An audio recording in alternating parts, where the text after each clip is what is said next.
Hi, I'm Dr. Zwade Marshall, co-founder of Doc2Doc.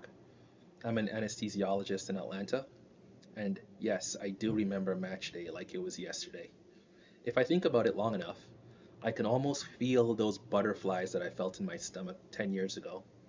There are just some things in our careers as doctors that stay with us for a lifetime. Some good, some bad. For instance, I'll never forget the first unexpected death of a patient in the OR. I'll never forget the feeling of knowing that I was finally getting good at starting IVs and can be confident in placing it into patients without being embarrassed by blowing it in front of them and their loved ones in pre-op.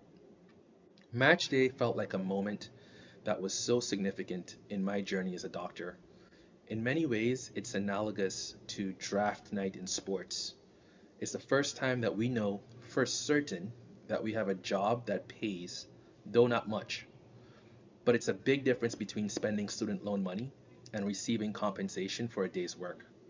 More importantly for me, that pre-match, I spent my entire academic life at Emory in Atlanta. I went to Emory for college, medical school, business school, and I was a high school mathematics teacher in Atlanta for a little while in between there. My family all lived in Atlanta. My girlfriend, now wife, lived and worked in Atlanta as well.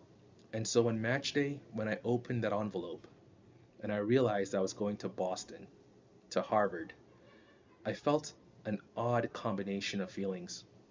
It was part pride, a lot of excitement, but also a heavy dose of anxiety and fear. Fear of leaving a school in a city that I knew well.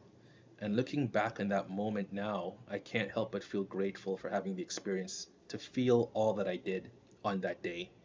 And knowing now exactly how rewarding that entire journey has been and continues to be. So, best of luck to all the students undergoing match, and I hope that the memory of match day is as good for you as it continues to be for me.